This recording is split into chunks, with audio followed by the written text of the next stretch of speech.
Hello friends, welcome to PK classes. आज हम पढ़ेंगे तैमूर की कहानी। तैमूर दोस्तों नाम आपने जरूर सुना होगा। दोस्तों हम मध्यकालीन भारतीय इतिहास को क्रमबद्ध तरीके से पढ़ रहे हैं। पिछली वीडियो में हमने तुगलक वंश का वीडियो देखा। तुगलक वंश के अंतिम समय में तैमूर का आक्रमण हुआ था। 1398 ईस्वी में तैमूर ने भारत पर आक्रमण किया। तो आज हम इसी तैमूर के बारे में जानेंगे कि तैमूर था कौन। दोस्तों तैमूर, इसका पूरा नाम था तैमूर लंग। इसका जन्म 1336 ईस्वी में ट्रांस ऑक्शियाना के कैश नामक स्थान पर हुआ था। 1336 में भारतीय इतिहास में और कौन सी महत्वपूर्ण घटना हुई थी? याद करो, विजयनगर स्वतंत्र हुआ था, यानी स्वतंत्र विजयनगर की स्थापना हुई थी 1336 ईस्वी में और तभी जन्म हुआ था तैमूर लंग का ट्रांस ऑक्शियाना। तैमूर शब्द का जो अर्थ होता है वो होता है लोहा, फौलाद या ऐसे ही मजबूत इरादों वाला व्यक्ति। हमारे भारतीय फिल्म अभिनेता ने अपने पुत्र का नाम भी तैमूर रखा। शायद उन्होंने यही अर्थ देखकर नाम रखा होगा, पर उस पर कई तरह के विवाद हुए। खैर, हम उस पर नहीं जाएंगे। हम पढ़ते हैं ये भारतीय इतिहास के तैमूर की कहानी को। तैमूर के जो पिता थे वो तुर्गाई बार्लस कबीले की चगताई शाखा के प्रमुख थे। कभी कभार पूछ लिया जाता है कि किस वंश का था। तुर्गाई बार्लस कबीले की चगताई शाखा का था। ये मूलतः मंगोल थे। लेकिन मंगोल कौन थे? बौद्ध धर्म के अनुयायी थे। लेकिन तैमूर ने क्या किया था? बौद्ध धर्म को त्याग कर इस्लाम धर्म कबूल कर लिया था और ये स्वयं को तुर्क कहते थे। क्या कहते थे? तुर्क कहते थे। तैमूर बहुत ही महत्वाकांक्षी, वीर और साहसी युवक था। 33 वर्ष की आयु में समरकंद का शासक बना। ये समरकंद, वही समरकंद है आगे चलकर बाबर भी जहां का शासक बनता है। उसने अपने इसी साहस की बदौलत ईरान, अफगानिस्तान और मेसोपोटामिया पर जीत हासिल की थी। ये तो था भारत आक्रमण से पूर्व मंगोल तैमूर ने क्या उपलब्धियां हासिल की। वो समरकंद का शासक बना, ईरान, अफगानिस्तान, मेसोपोटामिया पर उसने विजय हासिल की। चूंकि वह महत्वाकांक्षी, वीर और साहसी युवक था और उस समय 1398 में जब इसने भारत पर आक्रमण किया तो भारत में परवर्ती तुगलक सुल्तान थे, जिनके समय दिल्ली सल्तनत बुरी तरह से लड़खड़ा रही थी और ऐसी हालत में इसको अपनी महत्वाकांक्षा को पूरा करने का सुनहरा मौका मिला और उसने भारत पर आक्रमण की योजना बनाई। वास्तव में भारत को जीतकर उस पर प्रत्यक्ष या अप्रत्यक्ष रूप से शासन करने की उसकी कोई भी इच्छा नहीं थी। उसका जो मुख्य उद्देश्य था वो था धन लूटना। लेकिन इस उद्देश्य से उसकी सेना में उत्साह नहीं जागा। तो सेना में उत्साह जगाने के लिए उसने अपना उद्देश्य बनाया काफिरों का नाश करना।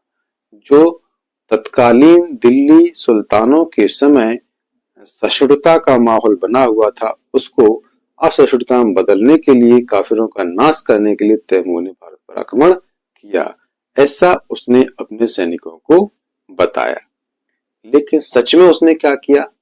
वो जहां गया लूटपाट की, कत्लेआम मचाया, सारी चीजें नष्ट कर दी और उसने ऐसा आतंक का माहौल स्थापित किया जैसा भारत में पहले कभी भी नहीं हुआ। तो तैमूर के आक्रमणों को हम क्रम से पढ़ते हैं। ये स्थानों के नाम याद रखना, कहां कहां आक्रमण किए और क्रम भी याद रखना। डीप क्वेश्चन बने तो इनके स्थान पूछे जाते कि कहां आक्रमण किया या कहां नहीं किया, और डीप बना तो हो सकता है कि इसके आक्रमणों को क्रम से सजाइए। ये डीप क्वेश्चन बने तो ये संभावना बनेगी। अदरवाइज कौन था, कहां का था, दिल्ली पर कब आक्रमण किया, दिल्ली पर उस समय किसका शासन था, यही क्वेश्चन बनते। तो देख लेते हैं, फटाफट आगे चलते हैं। पहला आक्रमण होता है मुल्तान पर। और मुल्तान पर आक्रमण करता कौन है? अपने आक्रमण से पहले ही तैमूर ने अपने पोते पीर मोहम्मद के नेतृत्व में एक सेना भारत की ओर भेजी थी, जिसने 1300 भेजी कब थी? 1398 में। और इस पीर मोहम्मद के नेतृत्व में सेना ने उच्च और मुल्तान को सबसे पहले जीता था। और उसके बाद तैमूर स्वयं अपनी सेना लेकर भारत की ओर बढ़ा और इसने अप्रैल 1398 में समरकंद से भारत की ओर प्रस्थान किया था। इस समय तैमूर की आयु थी 62 वर्ष। ये मैंने सिर्फ इसलिए लिखा है ताकि आप ये न सोचें कि इतना खतरनाक आक्रमणकारी कोई 30-40 साल का युवा रहा होगा, ऐसा नहीं था। उस समय इसकी आयु थी 62 वर्ष। ये केवल अपनी महत्वाकांक्षा और साहस के दम पर इतना कुछ कर पाया। तो इसने सबसे पहले तालंबा को लूटा। तालंबा एक जगह पड़ती है, अभी हम सारे अपने मैप में ये जगह देखेंगे कौन कहाँ पड़ता है। और इसने तालंबा को खूब लूटा और कत्लेआम किया। दोस्तों, ये जहां भी गया लूटपाट की और कत्लेआम भयंकर किया। तो ये मैं हर जगह नहीं लिखूंगा, बस उन स्थानों के नाम लिख रहा हूँ कि रास्ते में कौन कौन से नगरों को ये लूटता हुआ दिल्ली आया और दिल्ली से वापसी में भी कुछ नगरों को लूटा, तो वो भी क्रम से देखेंगे।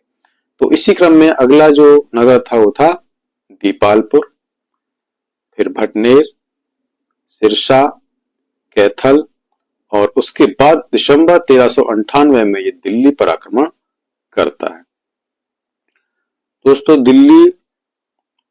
दिल्ली का जो समय शासक था वो फिरोज शाह तुगलक के बाद के शासकों में जो एक था नासिरुद्दीन महमूद। फिरोज शाह तुगलक के बाद कोई भी बलशाली शासक तुगलक वंश में नहीं हुआ। 5 शासक हुए में से अंतिम था नासिरुद्दीन महमूद। ये भी एक कमजोर शासक था और इसका एक प्रधानमंत्री था मल्लू इकबाल। जब तैमूर ने दिल्ली पर आक्रमण किया तो नासिरुद्दीन महमूद और मल्लू इकबाल का सामना तैमूर की सेना से होता है। तैमूर ने कभी भी हाथियों का सामना नहीं किया। यहाँ पर उसकी सेना का सामना हाथियों से यानी गज सेना से हुआ, जिसके काट के रूप में उसने अपने ऊंटों का उपयोग किया। उसने क्या किया कि अपने ऊंटों के पीठ पर घास फूस लकड़ियां रखकर उनमें आग लगा दी और उनको छोड़ दिया गज सेना के सामने। उससे क्या हुआ, हाथी पागल हो गए और वापस अपनी सेना की ओर लौटे और महमूद की सेना में भगदड़ मच गई। और इस तरह उसने अपनी कमजोरी का भी फायदा अपने हित में उठा लिया। और जैसे ही महमूद पराजित हुआ, ये गुजरात भाग गया और इसका प्रधानमंत्री मल्लू था, वो भी बुलंदशहर की ओर भाग गया। उसके बाद क्या था, 18 दिसंबर 1398 को दिल्ली पर तैमूर का अधिकार हो गया। ये डेट याद रखना, 18 दिसंबर 1398। 18 दिसंबर 1398 को तैमूर का दिल्ली पर अधिकार हो गया। और फिर दिल्ली में जो कत्लेआम हुआ वो इतिहास में अभूतपूर्व था। ऐसा पहले किसी ने भी नहीं देखा था। 15 दिन तक तैमूर दिल्ली में रुका रहा और जैसा कि पहले बताया कि कहीं भी रुककर उसका शासन करने की कोई मंशा नहीं थी, तो 15 दिनों तक उसने दिल्ली को भरपूर लूटा और जमकर कत्लेआम किया। और एक काम और किया कि यहाँ के जो शिल्पकार थे, उनको कैद करके वह समरकंद ले गया और अपने यहाँ भारतीय कला का विकास किया। एक पुस्तक है जफरनामा पुस्तक के लेखक यजदी लिखते हैं कि कई जगहों पर उसने हिंदुओं के सिरों को काटकर ऊंचे ऊंचे ढेर यानी मीनारें बना दी और उनकी धड़ों को पशु पक्षियों को खाने के लिए छोड़ दिया गया। दोस्तों, ये कथन बयां करता है कि तैमूर ने दिल्ली में बर्बरता की किस हद को पार कर दिया था। 1 जनवरी 1398 में उसने दिल्ली से वापसी के लिए प्रस्थान कर दिया। अब उसने लौटते समय भी कुछ स्थानों को लूटा, जिनमें तुम्हारे मेरठ, हरिद्वार और जम्मू को लूटा। भारत की सीमाओं पर छोड़ने से पूर्व उसने खिज्र खां को लाहौर, मुल्तान और दीपालपुर का सूबेदार बनाया था। यही खिज्र खां आगे जाकर दिल्ली का सुल्तान बनता है। तो ये जो 10 जगहों पर लगभग इसने आक्रमण किया, इनके नाम याद रखना, क्रम याद रखना, और दिल्ली पर कब हुआ ये याद रखना, तैमूर था कौन, कहां से था, ये भी याद रखना। अब हम इसको मैप से दिखाते हैं आपको कि इसने कहां और कैसे आक्रमण किया। ये जो एरो से दिखाया गया है, ये एरो से दिखाया गया है इसके आक्रमण का मार्ग, और ये रहा इसका मार्ग, यानी काबुल पेशावर होते हुए ये तालंबा, मुल्तान, भटनेर, दिल्ली से ऐसे आक्रमण किया, और वापसी में इसने हरिद्वार, मेरठ और यहाँ जम्मू में आक्रमण किया, और फिर उसके बाद वापस जैसे आया था उसी रास्ते से ये लौट गया। तो ये है उसके आक्रमण का क्षेत्र। आप मैप में देख के याद रखें तो जल्दी चीजें याद होती हैं, इसलिए मैंने मैप छोटा सा लगा दिया, आप देख लीजिएगा। अब तैमूर के लौट जाने के बाद दिल्ली की क्या स्थिति रही, संक्षेप में समझ लेना कि उसने कितनी हाहाकार मचा दिया था यहाँ पर। दिल्ली और उसके उत्तर में, यानी कि जिस क्षेत्र में भी तैमूर ने आक्रमण किया, आने और जाने दोनों ही रास्तों में उसने पड़ने वाले नगरों को बुरी तरह लूटा और जलाया। लूटा सो लूटा बोला, हम तुम्हें साबुत छोड़ेंगे भी नहीं, जलाकर नष्ट कर दिया गया। और ऐसा माना जाता है कि उस समय उसने लगभग 2 करोड़ लोगों को मौत के घाट उतार दिया। दिल्ली तक आक्रमणकारी के दोहरे मार्ग, यानी जिस रास्ते से आया और जिस रास्ते से गया, दोनों ही किनारों पर रबी की फसल को नष्ट कर दिया गया। जिस समय वो आया उस समय फसल जो उगती है सर्दियों में, उसको क्या कहते हैं, रबी की फसल कहते हैं। तो उस रबी की फसल को नष्ट कर दिया गया। लाखों शवों को सड़ने के लिए छोड़ दिया गया, और उसके सड़ने से हवा पानी जो दूषित हुए उससे महामारी फैल गई। और इस संबंध में इतिहासकार बदायूं लिखते हैं कि मारकाट से जो लोग बच गए थे वो अकाल और महामारी से मर गए, और 2 महीनों तक दिल्ली में किसी पक्षी ने भी पर नहीं मारा। ये बयां करता है उसकी बर्बरता और क्रूरता को। उसके बाद क्या हुआ, राजनीतिक घटनाक्रम क्या हुआ, थोड़ा सा समझ लेते हैं। जनवरी 1399 में तैमूर दिल्ली से चला गया था।